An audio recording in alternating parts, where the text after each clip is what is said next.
Hello everyone, स्वागत है आपका एक नई वीडियो में। इस वीडियो में आपको अपडेट देंगे यूईआर 2 के सोनीपत स्पर का। पहले इस लोकेशन को गूगल मैप पे हम समझ लेते हैं। अभी हम हैं बड़वासनी, ये लोकेशन। यहाँ से हम ये वीडियो स्टार्ट करेंगे। यहाँ से आपको ले चलेंगे बवाना इंडस्ट्रियल एरिया तक, मेन यूईआर 2 तक, जहाँ तक ये स्पर बना हुआ है। ये देखिए, ये है यूईआर 2 का पैकेज 4। बड़वासनी से और बवाना के बीच में ये क्रॉस करता है NH 334B को। उसके अलावा ये KMP एक्सप्रेसवे को क्रॉस करता है, लेकिन इन दोनों ही हाईवे पर इसकी कोई एंट्री एग्जिट नहीं दी गई है। इसके बाद में इसमें जो कुछ एग्जिट दी गई हैं, रोहट गांव के पास, नाहरा गांव के पास, उसके बाद ये एंटर करता है दिल्ली में। और दिल्ली के बवाना इंडस्ट्रियल एरिया से होते हुए ये मेन यूआर 2 पे जाके कनेक्ट होता है। आपको शुरू से लेके और एंड तक, जहाँ ये बवाना इंडस्ट्रियल एरिया से कनेक्ट होता है, वहाँ तक का इसका अपडेट आपको इस वीडियो में हम दिखाएंगे। ये वो पॉइंट है NH 352A। इससे पहला वीडियो मेरा इसी के लिए था, NH 352A के लिए। और ये जो रोड है ये जाता है यहाँ से गोहाना की साइड में। और ये सामने अंडरपास है, इससे लोग आ सकते हैं। जो लोग गोहाना से आ रहे हैं वो इस अंडरपास का इस्तेमाल करते हुए मेन यूआर 2 पर आ सकते हैं। हम उस सर्कल जहाँ मैंने दिखाया वहाँ से वीडियो मैंने स्टार्ट किया है। अभी हमारी डायरेक्शन है मुरथल की साइड जाते हुए। यहीं इसी रोड पर कुछ आगे चलने के बाद में हमें अंडरपास मिलेगा, जिससे हम एंट्री ले सकते हैं यूआर 2 पर जाने के लिए। उससे पहले ये ब्रिज है NH 352A के लिए, जो भी इनकम्प्लीट है। यहाँ हम साइड से निकलेंगे और हम अंडरपास तक जाएंगे यूआर 2 पर जाने के लिए। यूआर 2 को 5 पैकेजेस में बनाया गया है। उसमें से ये है पैकेज नंबर 4। इसकी लंबाई है 30 किलोमीटर, बड़वासनी से लेके और बवाना इंडस्ट्रियल एरिया तक। और इसे बनाया है राम कुमार कंस्ट्रक्शन कंपनी ने। इस पर काम बिल्कुल कंप्लीट हो चुका है और इस पर टोल लगना भी शुरू हो चुका है। कई महीने हो चुके हैं, लेकिन अंडरपास में लाइट्स ऑन नहीं किया इन्होंने अभी तक। ये अजीब सी बात है। ये लाइट्स यहाँ ऑन होनी चाहिए। काफ़ी लंबा ये अंडरपास है, इसमें लाइट्स होनी चाहिए। यहाँ से लेके और मेन यूआर 2 का जो डिस्टेंस है वो है 30 किलोमीटर। और अगर यहाँ से जाना है एयरपोर्ट तो डिस्टेंस होगा 73 किलोमीटर। यहाँ से यशोभूमि जाना है द्वारका तो डिस्टेंस होगा 62 किलोमीटर। और यहाँ से जाना है अलीपुर NH 44 पर, तो यहाँ से डिस्टेंस होगा 38 किलोमीटर। इसमें जो स्पीड लिमिट है वो इस हाईवे में यहाँ से लेके बवाना इंडस्ट्रियल एरिया से पहले तक है 80 किलोमीटर पर आवर। उसके बाद में मेन यूआर 2 के ऊपर जो स्पीड लिमिट है वो 100 है कुछ हिस्से में। उसके अलावा बाकी हिस्से में उसमें 80 किलोमीटर पर आवर है। और कुछ हिस्से में जहाँ कर्व ज़्यादा है वहाँ 60 का लिमिट भी है। मतलब एवरेज स्पीड 70 के आसपास आएगा यहाँ से लेके। और एयरपोर्ट की साइड अगर जाना है तो आप 70 के हिसाब से ही अगर कैलकुलेट करेंगे तो ज़्यादा जेन्युइन इसमें टाइम आएगा। मतलब सिंपल है कि यहाँ से एयरपोर्ट जाने में जो टाइम लगेगा वो लगभग 1 घंटा लगेगा। अगर कोई बिना चलान की चिंता की जाता है 100 की स्पीड में तो लगभग 45 मिनट्स तब भी इसमें लग जाएंगे। अब हम यहाँ से चलते हैं और अब मेन मेन इसमें जो काम हुए हैं वो आपको दिखाते हैं। कुछ इसके इंटरसेक्शंस हैं, कुछ नहीं हैं, जो बनाए जाने हैं बाद में, वो भी आपको दिखाते हैं। यूआर 2 के सोनीपत स्पर को टोटल सीमेंटेड बनाया गया है। इसमें डीबीएम का काम सिर्फ इसी हिस्से में है जहां ये फ्लाईओवर है ककोई गांव के पास में। बाकी से कंप्लीटली आरसीसी से बनाया गया है। थोड़ा स्मूथ कम होता है, डीबीएम का रोड ज़्यादा स्मूथ होता है। बाकी तो ये भी अच्छा बनाया हुआ है, लेकिन डीबीएम के बनाए गए जो रोड होते हैं वो ज़्यादा स्मूथ होते हैं। में पहला एग्जिट है रोहट की साइड में। अगर NH 334B पर जाना है तो भी यहाँ से एग्जिट लेके NH 334B पर जाया जा सकता है। NH 334B पर डायरेक्ट एंट्री एग्जिट नहीं दी गई है, जबकि दोनों नेशनल हाईवे हैं। उसके बाद में इस पे एंट्री एग्जिट नहीं दी गई है।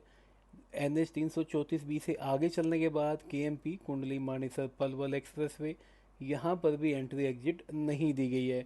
लेकिन यहाँ का प्लान है, गडकरी सर ने लास्ट ईयर अक्टूबर में यहाँ की DPR बनाने के लिए बोला था NHAI को कि KMP को यूआर 2 के पैकेज 4 के साथ कनेक्ट किया जाए। तो हो सकता है इसके लिए भी जल्दी काम शुरू होगा। अब इसमें यहाँ एक एग्जिट है नाहरा नाहरी रोड पर, लेकिन यहाँ से लेफ़्ट एग्जिट लेने के बाद में मेन नाहरा नाहरी रोड पर नहीं जा सकते हैं। यहाँ लेफ़्ट में आपको मंदिर दिखाई देंगे। मंदिर के साइड से NHAI को रास्ता नहीं मिल पाया वहाँ पर नाहरा नाहरी रोड पर एग्जिट देने के लिए। इस वजह से ये इनकम्प्लीट है। यहाँ से लेफ़्ट अगर जाएंगे तो वापस ही आना पड़ता है। जिन्हें नारा नारी रोड पर जाना होता है वो यहाँ से सीधे जाते हैं और वहाँ से रॉन्ग साइड में यू टर्न लेके वहाँ से नाहरा गांव की साइड जा सकते हैं। ये देखिए सामने ये मंदिर है और यहाँ सर्विस रोड देखिए, यहाँ ये कंप्लीट नहीं है। इसमें सोल्यूशन शायद नहीं हो पाया उस समय, लेकिन इन्होंने मेन कैरिज वे इसको शुरू कर दिया पब्लिक के लिए। फिलहाल यहाँ क्या चल रहा है, अगर आप में से किसी को पता हो तो मुझे बताना। क्या ये एग्जिट यहाँ से बन पाएगा या ऐसे ही ये रहेगा? अगर आप में से किसी को नॉलेज हो तो मुझे कमेंट में बताना कि हम भी अपडेट हो जाएं इसके लिए। ये देखिए, ये वेस्टर्न कैनाल के ऊपर ब्रिज है यहाँ पर और ये मेन नाहरा नारी रोड है ये। और यहीं पर ये एग्जिट बनाया जाना था लेकिन ये बन नहीं पाया, तो लोग यहीं से रोंग साइड एक ही रोड का इस्तेमाल करते हैं जो स्लिप रोड है यहाँ पर एंट्री लेने के लिए, उसी से लोग एग्जिट भी करते हैं। चलिए हम आगे चलते हैं बवाना की साइड में। इस वाले पॉइंट पर एक सीक्रेट बात एक और है, अगर आपको टोल बचाना है तो यहाँ से एग्जिट लो और कैनाल के साथ जो रोड है जहाँ गाड़ियाँ चलती हुई आपको दिखाई दे रही है वहाँ से आप जा सकते हैं बवाना तक, आपका टोल बच जाएगा। चलिए आप यहाँ से टोल बचाइए और हम अब पहुँचने वाले हैं टोल प्लाजा पर। ये टोल प्लाजा है जिंजोली टोल प्लाजा। ये देखिए, यहाँ पर प्राइवेट गाड़ी के लिए टोल मेंशन किया गया है 65, लेकिन अब इसका रेट ज़्यादा हो चुका है, 70 डिडक्ट होगा जब भी आप यहाँ से क्रॉस करेंगे। मेंशन किया गया है कि क्या क्या रेट्स हैं अलग अलग व्हीकल्स के, उसके अलावा मेंशन किया गया है कि किस किस को एग्जम्पशन मिलता है टोल प्लाजाज पर। अगले महीने से जिस टोल पास के लिए सरकार ने अनाउंस किया है 3000 में 200 ट्रिप, वो पास यहाँ भी अप्लाई होगा। ये भी NHAI का हाईवे है, इस पर अप्लाई होगा और यहाँ से भी उस पास की मदद से आ जा सकेंगे। अब जैसा मैंने आपको बताया कि ये हमारे देश का पहला ऐसा टोल प्लाजा है जिस पर बूथ नहीं बनाए गए हैं। मैनलेस टोल प्लाजा ये बनाया गया है। इसमें सिर्फ दो बूथ बनाए गए हैं, दोनों साइड में एक एक लेन बनाई गई है। अगर किसी के पास फास्टैग नहीं है वो यहाँ से कैश लेन से जा पाएगा, अदरवाइज इसमें कोई भी कैश लेन नहीं है। यूया टू का सोनीपत पर मतलब ये रूट काफ़ी टाइम से तैयार है और इस पर टोल प्लाजा को शुरू हुए मतलब चार्ज करना शुरू हुए भी 6 महीने से ज़्यादा हो चुका है। मेन यूया टू सिर्फ पैकेज 2 की वजह से ही डिले था। अब पैकेज 2 भी कंप्लीट है और हम उम्मीद कर रहे हैं कि जल्दी ये कम्प्लीटली पब्लिक के लिए ओपन कर दिया जाएगा। यहाँ से हम सीधा चलेंगे और हम दिल्ली में एंट्री करेंगे। यहाँ पर कोई एंट्री एग्जिट नहीं है। पहला एंट्री एग्जिट जो इसमें आएगा वो आएगा नरेला बवाना रोड पर। कुछ महीनों पहले तक यहाँ सिर्फ एक ही लेन चालू थी, लेफ्ट वाली। राइट वाली जो लेन है वो किसान आंदोलन के टाइम बंद किया था और वो बंद ही रहा काफ़ी टाइम तक। ये देखिए, ये जिंजोली टोल प्लाजा से हम आगे चलेंगे दिल्ली की साइड में और दिल्ली में एंट्री लेने के बाद जो पहला एंट्री एग्जिट आएगा वो आएगा नरेला बवाना रोड पर। ये देखिए, ये वाला पॉइंट है यहाँ नरेला बवाना रोड पर, इसमें पहला ये एंट्री एग्जिट आता है। उसके बाद में यहाँ नेक्स्ट एंट्री एग्जिट आता है इस पे UR1 पर। यहीं पर फ्लाईओवर बनाया जा रहा है जो कि पहले प्लान में नहीं था और बाद में वो प्लान में आया जब उन्होंने देखा कि यहाँ पर ट्रैफिक काफ़ी ज़्यादा है। उसके बाद में यहाँ पर फ्लाईओवर बनाना शुरू किया और अब ये फ्लाईओवर अपने कंप्लीशन के नज़दीक है।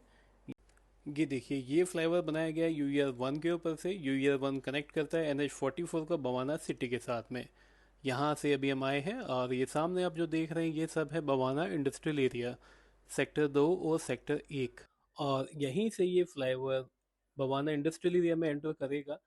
ये एग्जिस्टिंग रोड था बवाना इंडस्ट्रियल एरिया का, यहाँ से 3 किलोमीटर जो है वो इस हाईवे को इस्तेमाल करने वाले लोगों के लिए मुश्किल होने वाले हैं।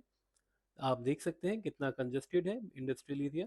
और ये रोड जो है पहले बनाया जा चुका था, बाद में जब ये फ्लाईओवर का प्लान हुआ तो उस रोड को दोबारा से तोड़ा गया और ये फ्लाईओवर यहाँ बनाया गया। यहाँ जो दोनों साइड में साइकिल लेन थी उसे सर्विस रोड बनाया गया, मतलब ज़बरदस्ती का ही बनाया गया। कोई यहाँ जगह नहीं थी इतनी कि यहाँ पर फ्लाईओवर के साथ में सर्विस रोड बनाया जा सके। आप कमेंट सेक्शन में आप खुद देखना, सबसे ज़्यादा लोग यही सजेस्ट कर रहे थे कि यहाँ से लेके मेन UR2 तक इसे एलिवेटेड बनाया जाता, तभी ये बहुत ज़्यादा अच्छा रहता। सामने देखिए, यहाँ ओवरहेड डायरेक्शन बोर्ड भी लगाया जा चुका है इस वाले पॉइंट पर। ये देखिए, ये यहाँ लगा दिया गया है। ड्राइवर में DBM का काम भी हो चुका है और यहाँ मेन चीज़ ये देखिए राइट हैंड साइड पर, यहाँ पर बीच में कट होता था जिससे सेक्टर 1 और 2 के बीच में आना जाना होता था लोगों का, लेकिन अब इसे बंद कर दिया है। इस वजह से यहाँ के लोकल्स थोड़े से नाराज़ हैं कि यहाँ लोकल जो रोड्स थे उन पर थोड़ी डिस्टरबेंस आ गई। अगर यहाँ एलिवेटेड रोड बना दिया जाता तो मेन जो ये बवाना इंडस्ट्रियल एरिया के लोग हैं उन्हें भी परेशानी नहीं होती। चलिए आगे चलते हैं, यहाँ से बाकी का जो 3 किलोमीटर का पार्ट है इसका वो हम देखते हैं। यहाँ ये बैल बजी, यहाँ सिग्नल्स है। ये देखिए पहला सिग्नल आया, ये इसको नेशनल हाईवे में कन्वर्ट करने के बाद ही ये सिग्नल्स यहाँ लगाए गए हैं। तो आपको ये भी पता होना चाहिए कि कितने सिग्नल्स यहाँ लगाए गए हैं। यहाँ बवाना इंडस्ट्रियल एरिया में लगभग 3 किलोमीटर का डीएसआई डीसी का जो रोड है, ये इसे कन्वर्ट कर दिया गया, नेशनल हाईवे इसे बना दिया गया। यहाँ लेफ्ट में आप देख सकते हैं रेलिंग लगी हुई है। ये दूसरी घंटी बजी, मतलब कि यहाँ सेकंड जो सिग्नल है ये आ गया है। पहले सिग्नल्स नहीं होते थे। ये सभी सिग्नल्स यहाँ पर एनएचएआई के द्वारा लगाए गए हैं, क्योंकि ये ओबीएस है, यूआर 2 के कम्प्लीटली ओपन होने के बाद में ट्रैफिक का रश काफ़ी ज़्यादा हो जाएगा यहाँ पर। ये लोकेशन है लेफ्ट में सेक्टर 2 और राइट हैंड साइड पे ये सेक्टर 1, और यहीं पर मेट्रो स्टेशन भी आएगा रेड लाइन एक्सटेंशन का।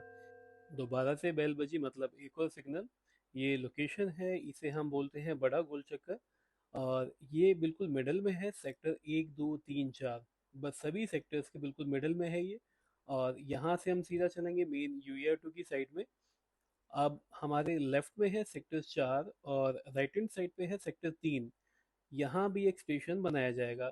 एक्चुअल में यहाँ से मेट्रो की रेड लाइन एक्सटेंशन को लेकर आना है दिल्ली मेट्रो को। हो सकता है यहाँ पर प्लान किया जाए एक डबल डेकर फ्लाईओवर, उस वजह से यहाँ पर ये फ्लाईओवर अभी ना बनाया गया। हो सकता है, हमारा एक अंदाजा है, कोई पक्का नहीं है ऐसा। लेकिन यहाँ एलिवेटेड रोड होना चाहिए था और अभी ही होना चाहिए था। यहाँ एक सिग्नल और आ गया है, लेफ्ट में है गंगा टोली मंदिर और यहाँ पर एक सिग्नल लगाया गया है। अभी ये सिग्नल्स फंक्शनल नहीं है, क्योंकि अभी मेन यूआर 2 अभी शुरू नहीं किया गया पब्लिक के लिए, उसके बाद ही शायद इन्हें फंक्शनल किया जाएगा। और इन सब के फंक्शनल होने के बाद में यहाँ पर ट्रैफिक का जो फ्लो है वो काफ़ी स्लो हो जाएगा। तो ये भी एक परेशानी वाली बात होने वाली है। अब सामने एक सिग्नल और आ गया है, पांचवा सिग्नल, ये पहले से था यहाँ पर। इसको नेशनल हाईवे में कन्वर्ट करने से पहले ये जो मेन यहाँ सिग्नल है ये पहले से था। ये मेन क्रॉसिंग है यूआर 2 की साइड जाते हुए, ये यहाँ ऑलरेडी थी पहले से। बाकी के जो 4 सिग्नल्स हैं ये नए लगाए गए हैं। यहाँ से लेफ्ट हम सेक्टर 5 की साइड जा सकते हैं और सीधा हम जाएंगे मेन यूआर 2 पर, हम यहाँ से जा सकते हैं। दोनों साइड रेलिंग लगा दी गई है नेशनल हाईवे बनाने के बाद में, लेकिन अजीब सी बात यह है कि बस स्टैंड भी है यहाँ पर। मतलब रेलिंग लगाने का मतलब है कि लोग पैदल ना आए रोड पे, और मेन रोड पर बस स्टैंड भी है, उसके लिए कोई इंतजाम भी नहीं है। अब यहाँ पर है लेफ्ट में अंडरपास, जो कि काम आता है यहाँ से राइट टर्न लेने के लिए। मतलब अगर रोहिणी या द्वारका की साइड जाना है तो इस अंडरपास की मदद से राइट टर्न लिया जा सकता है रोहिणी और द्वारका की साइड जाने के लिए। बिल्कुल सिग्नल फ्री इंटरसेक्शन ये बनाया गया है। ये देखिए वो अंडरपास सामने दिखाई दे रहा है।